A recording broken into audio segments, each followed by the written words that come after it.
Welcome to the Howie and Beastmode podcast, where we discuss all things business, including growth, strategy, and execution, as well as personal and professional development. Let's join Howie and Beastmode in conversation. Well, Beastmode, it's so good to see you again, and happy to dive in and talk about Meaningful Metrics Part 2. Oh yeah, Howie, it's great. I really enjoyed just kind of our pre-prep, and I think we're ready to go. But before that, we're gonna touch base on kind of what we talked about last week. Why don't you hit a couple of those high points from last week, and I'll hit a couple? Yeah, so we really focused a lot on one of the things I really touched on a lot was lead analysis and social media. For lead analysis, we talked about pains and addressing those pains and really focusing on those, cataloging those as being a metric to really focus in on. With social media, again, we just talked about a metric on how you can utilize that really to a maximum right now, bringing in leads, tracking leads, using what's already there on your plate and what's already out there. And then you jumped in on web analytics and a few other things. Yeah, web analytics was a deep topic. I really encourage you guys to go check out that session. I really feel that Beastmode and I took, frankly, decades of experience and really poured that out for you guys. But website traffic analysis, also closed sale data, learning what we can, and there really is a lot that we can learn from closed sales. And then we talked in general, kind of an umbrella topic, is that it's better to track a lot of things, even if you don't have a CRM system, and you should get a CRM system because frankly, a 1C is usually free. So you should get a CRM. But even if you don't, a spreadsheet with columns and just a clear spreadsheet is fine as a great place to start too. It's better to track, more than less. I'd rather you track a lot in a very organized way with good headings and with good descriptions. So you can ask yourself important business questions later than for you to be missing out on data. So it's kind of an exciting time. It's funny actually to say that metrics are exciting, and yet what they can tell us is so exciting. But it actually dovetails real well, Beastmode, into this week's session, Meaningful Metrics Part 2 of growth, and it's around your current customer business. And I think in our prep, one of the things that you and I talked about is that at the time of this podcast, there's national rioting in like 40 cities, 40 key cities. People are burning down businesses. It's not a great time. There's a major racism scandal that has happened. And we don't want to get into all the details of either of those things, but they're horrible and terrible, and they're not right. But because of that, current small business owners are suffering. And with the recent pandemic that we're still, frankly, at the tail end of, maybe even the middle to tail end of that, small businesses have been suffering because everybody's been sheltering from home.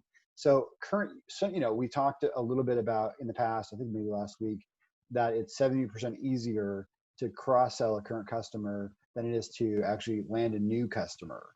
And so we're going to talk a lot about metrics today and about what are some key customer metrics that can help you ensure that you retain and grow your current customer base.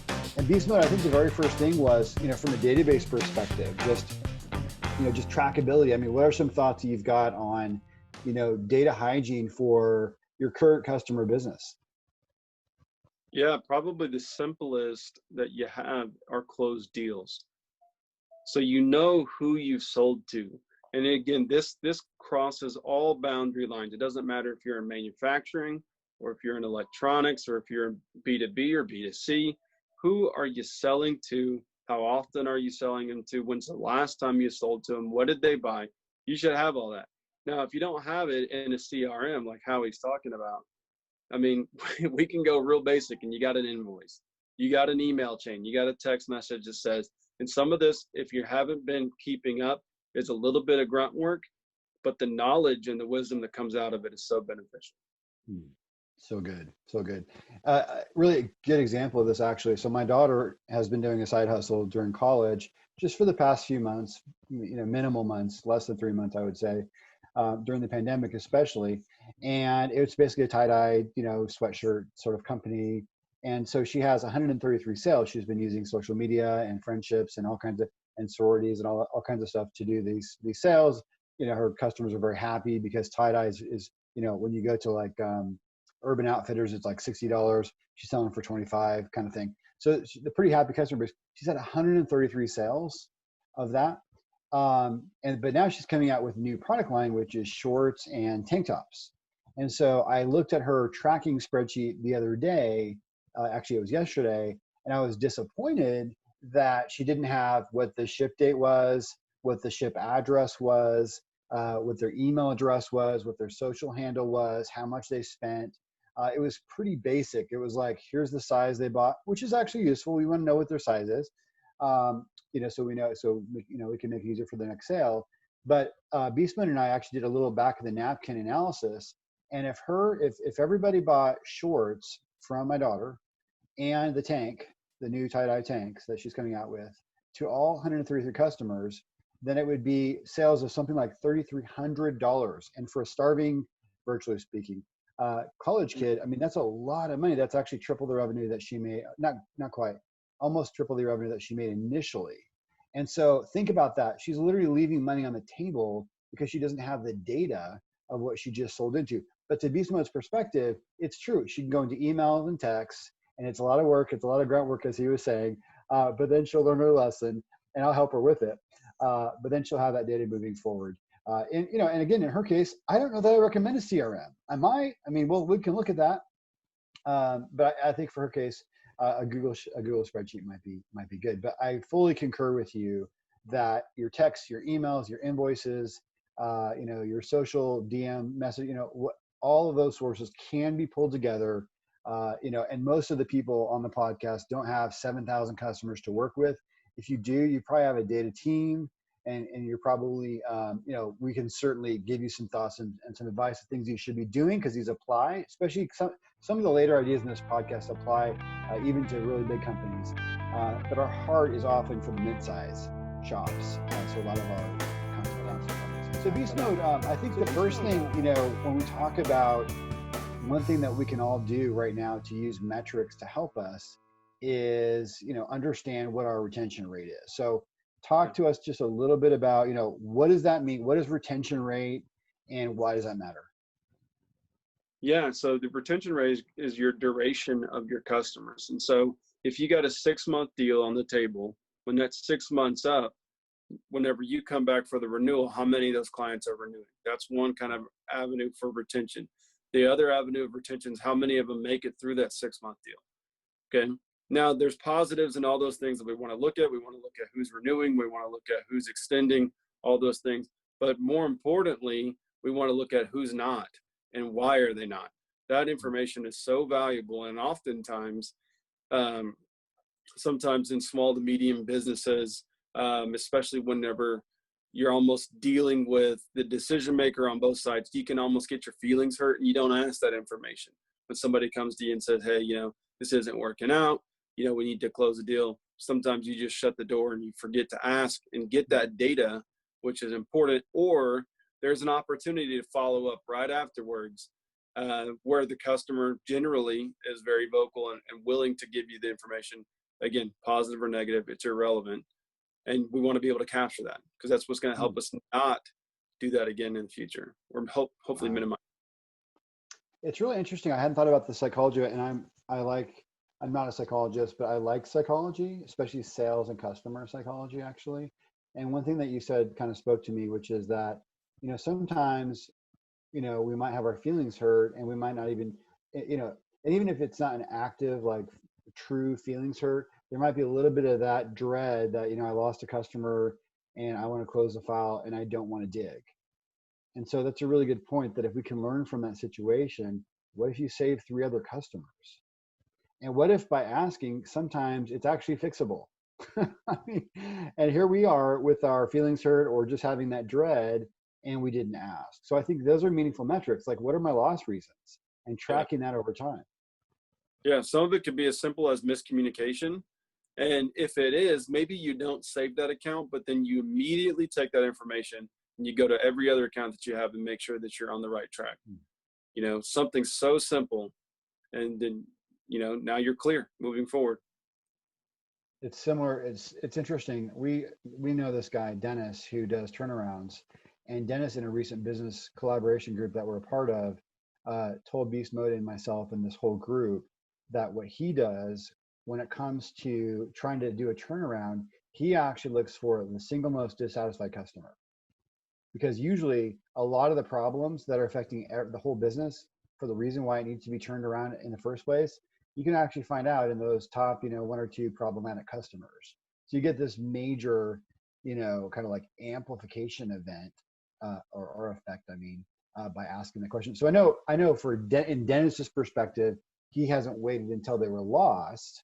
Dennis would say he's operating more in the mid to the end stage of the customer before they are lost. So on the one hand, he's saving them Beastmode by asking, why are we blowing it? But then he's also helping. So it's almost like your current customer negative health metrics are a version of pre-loss metrics. Yeah, so true. And again, with Dennis, he's kind of in a unique perspective where he's saving and cutting at the same time. And so a lot of times the dissatisfied customer, they don't have a way out. And so the only way to fix the problem is to verbally unload and to help Dennis fix the problem. I wish we were all so lucky to have that where our customers have to help us fix the problem because they're tied in. But sometimes that's not the case. If your customers just cut and dry, cancel the credit card account, no longer returning your calls or emails, that's fine. Just know that in the future, you need to be reaching out and collecting that data in advance. You should be doing, a lot of this is just, can come back to just customer relationships. You should be reaching out, touching base. How are you doing? What can we do better? Are we meeting your goals? Are we exceeding your goals? One of the benefits of a CRM that you can actually benefit from is having reminders in there of when you should be calling your customer. So if you set yourself, a reminder that, and the reason I'm bringing this up is how do we, because we always want to make sure that we give you guys thoughts and ideas to operationalize, that are practical. And so, if you have a way of tracking, and it can be a spreadsheet still, but whether it be a CRM or a spreadsheet, if you keep track of when your last call was, and also track when your next call should be, that would be really great. And have a business discipline around, I'm going to call my customer every 30 to 45 days. That would be pretty good, pretty decent rate. And, calling and understanding. And if you call with the same set of questions, for example, how are we doing? Just very open-ended questions. And then what can we do better? I think those are two really good ones. When I used to run a customer success team a few years ago, we had two questions that we would ask everybody. We would ask, and we did have a reminder system that we built in our CRM that would automatically have a red flag if it had been 60 days. And then, you'd call them, you'd log a call, and then the flag would go green, and then it gradually go yellow and red. It's kind of cool. But again, a spreadsheet honestly can do the job here too. But the two questions that we would often ask would be, what problems are you dealing with, and what projects are you working on? So it's problems and projects, the two Ps. And I had some skeptics when I rolled that out to the sales team initially, and a veteran salesperson came up to me much later on and said, I really have to admit those two questions are helping us a lot, because think about the psychology of the questions, problems and projects. Number one, the problems could be, when you ask them what problems they're having, if you're the problem, then they'll answer that in the context automatically of what you're doing wrong as a business, right? But if there are other problems that are not related to you, you'll find out what the customer's struggles are. And maybe you have a product or service for that, or you can just be sympathetic and have a relationship, and showing empathy around that. So that's the problems question. The projects question is absolutely because you're the vendor and you have a certain set of things that you do. When you ask about what projects, they will contextualize that within, usually generally within the realm of some things that you cover. And if not, at least you'll know why the customer is busy and what they're dealing with. And if they can't think of a way that they can use you for that project, maybe you can, or maybe it's not an area that you cover. But problems and projects is a great way. And generally, it's not a cut and dry thing. Generally, that opens up conversation, so you find out other facts about the customer status. And so you get them talk. Customers like to talk about themselves. So if you think about tracking these, again, we're talking about meaningful metrics for your current customer business. Think about if you track things like how are we, the answer to the question, how are we doing, right, over time. So let's say every 60 days, let's just say, you're asking that question. Over time, you can actually plot that on a chart. Like, here's how we're doing with this customer. Our satisfaction is going up, or it's steady, or whatever it may be. So there's a lot of different things you can do if you ask disciplined questions and you ask them with some kind of a cadence. And so tracking that is a really big deal for customer health as well as for upsells. Now, what about finding out why customers like us? Like, so what does this mean? How can we find out why customers like us, Beastmode? Well, you want to find out why they like you because you want to know what need you're feeling for them. And so that would be another question that I would ask, with your problems and projects is, have your needs changed? Sometimes, you came in, we talked about this last week when, you want to track your initial need. Why did you come on board with us at the end of, our renewal time or whatever? What projects did we complete with you? Things like that. But maybe, have your needs changed, because sometimes they don't update you with goals. They don't update you with projects. And so for me, I need to stay relevant. And if their needs have changed, and if their need is inside my spectrum of services, I need to make sure that I discuss with them and let them know, hey, we're more than capable of handling that too, which goes right into what we're talking about with meaningful metrics, which is our upsells. It's so much easier. Not only is it easier because you already got them on the phone, you already have a relationship with this customer, it's also cheaper. The stats say it's 6 to 7 times, not percent, times cheaper to upsell than it is to create a new brand new logo. Yeah, I think if we find out what customers like us, then we can really also enhance our products and make sure we're pivoting around what we're great at and what customers love us for. And so that can also be those meaningful metrics. If we're asking those questions consistently and we're tracking those, then we can even create marketing materials. For example, if you said, 47% of our customers love us for this service, right? Or, 62% of our customers,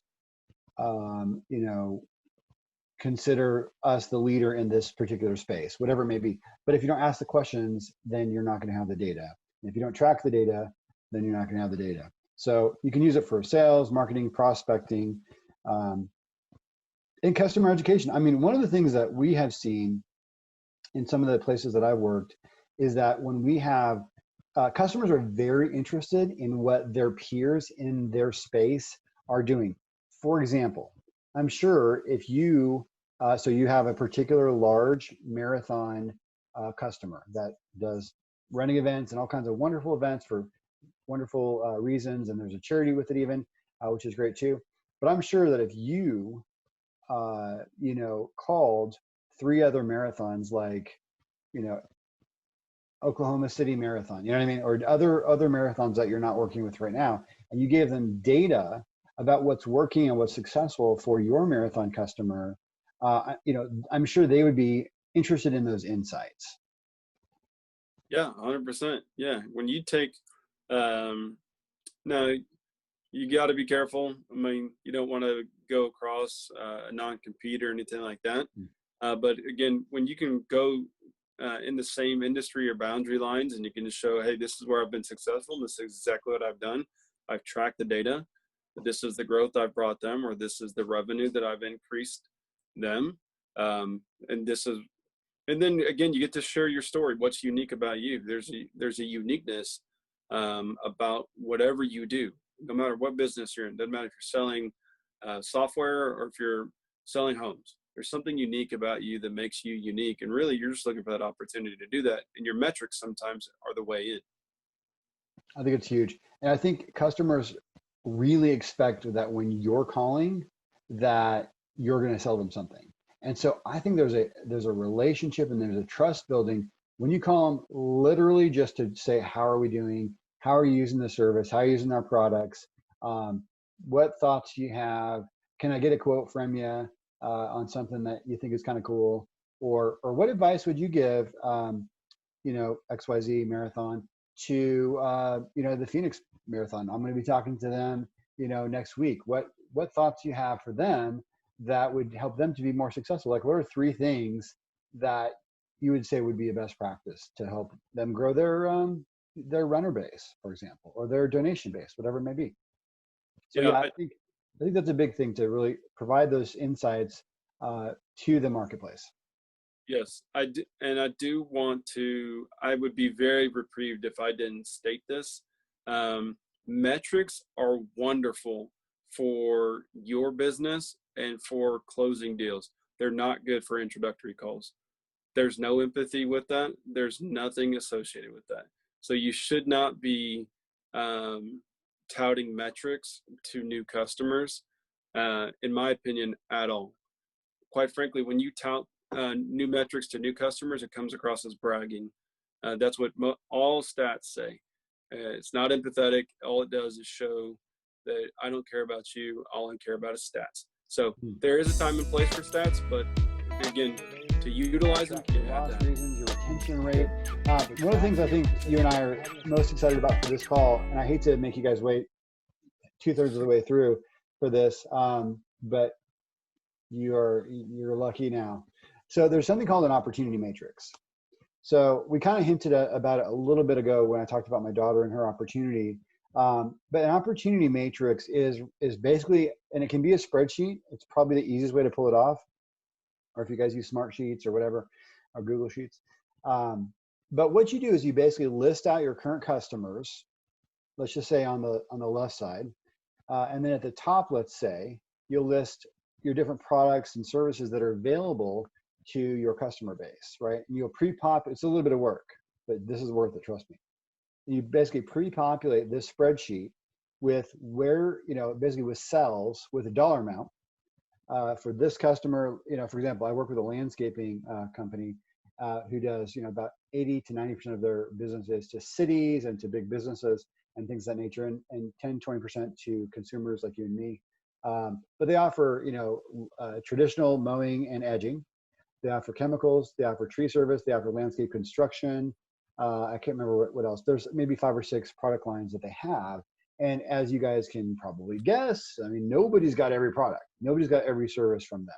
So I worked with them and I said, let's create a matrix, which is basically, like I said, listing customers and then listing products, and then pre-filling in the areas where we know we're consistently selling, tree service. We're consistently selling, pruning and that kind of thing. We're selling chemicals. We're selling lawn care, all those different. And then outside of that, you populate. It's helpful if it's a different color, possibly green. So you've got, green space showing, growth potential. But then you populate the areas that, for each one of the customers where they're not buying with a average dollar amount. You don't have to be picky here. Just come up with an average number and just say that, the average, annual tree trimming opportunity for one of our customers is, $1,500, and just put $1,500 in the cell where everybody who doesn't have that service today, would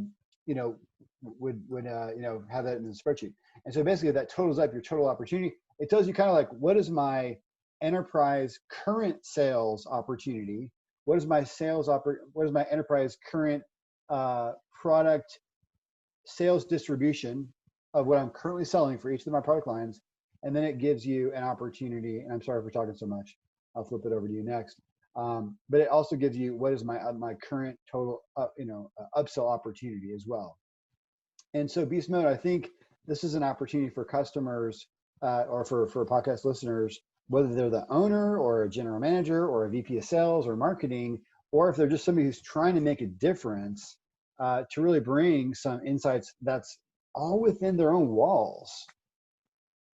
Yeah, it's all right there. It's all the information that you already have. You already know what products that you have. You already know what you sell them for. You already know who's buying them. So really all you're doing is you're placing that information all together. Now, again, we already said selling to a current customer is 6 to 7% cheaper. It's also 60 to 70% more effective.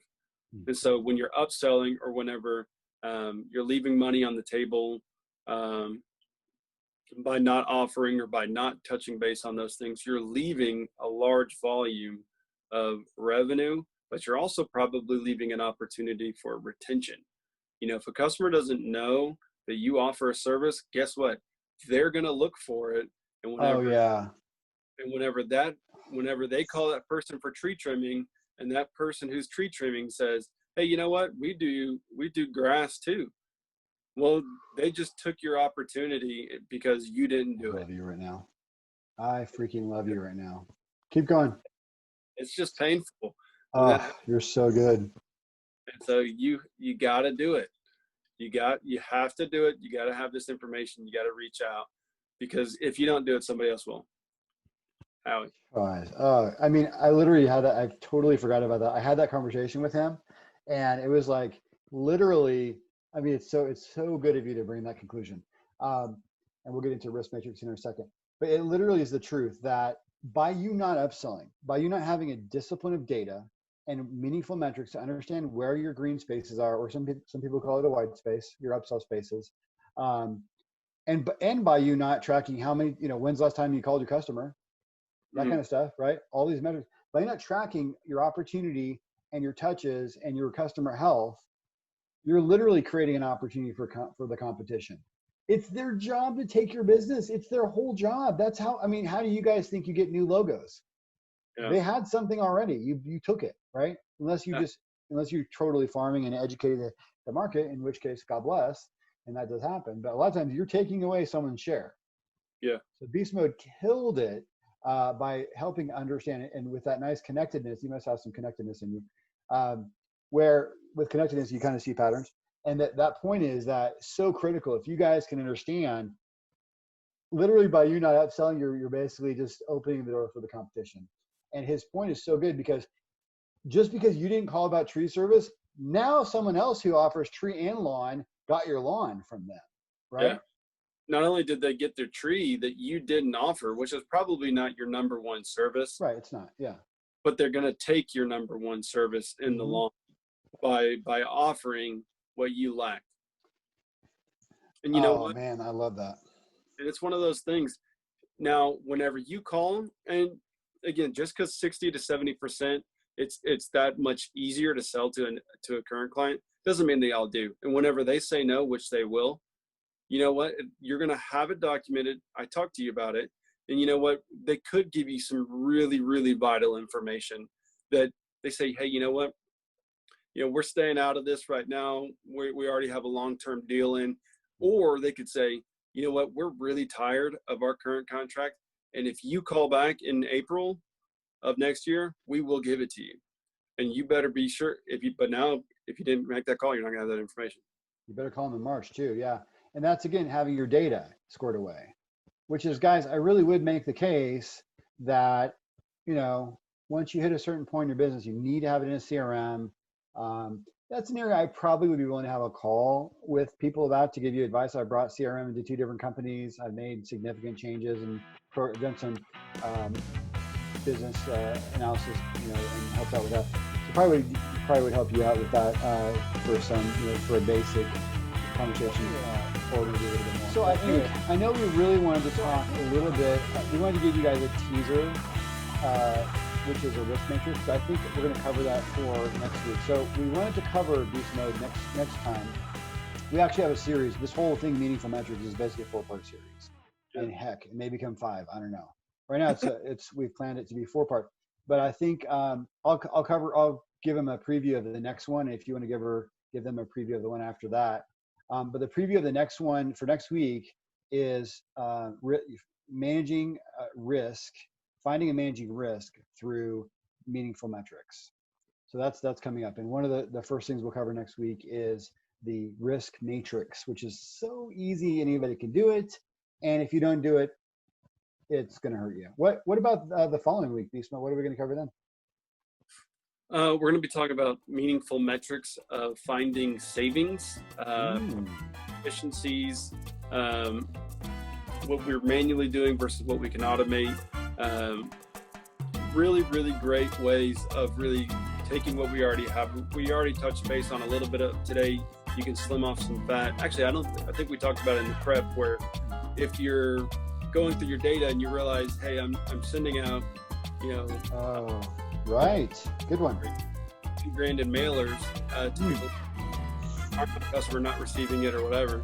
Wow. Beastmode to come right back. So there's so much really good stuff. There's actually, I do want to make sure that we spend at least a few minutes talking about the managing the matrix of your staff. Good. There's a great opportunity there. We don't want to get lost in the sauce of just tracking numbers, that we forget that, you know, our staff is a matrix. You know, turnover is one of the number one things that creates a lot of that's a loss in revenue. So good one. So as you guys can see, we've got some good stuff on the menu that we love cooking for y'all. And yeah, Beastmode, thanks so much for connecting here and chatting. I know you and I have both said multiple times that we grow through these times as well. So it's definitely helping others and helping ourselves. Yeah, I'm really grateful for the times. As always, I thoroughly am enjoying the increased engagement and activity that we're seeing. So we're grateful. We know that you guys are receiving this. And, you know, if there's a specific topic, or maybe you have tremendous insight in an area and would love to just pour into us, we'd love to receive it. So feel free to connect with us on social at YouTube and Twitter, LinkedIn, Facebook, YouTube, Google Podcasts, iTunes, Spotify, and everywhere else you can imagine. We're here. So we love you guys. Thank you so much. Thanks, guys.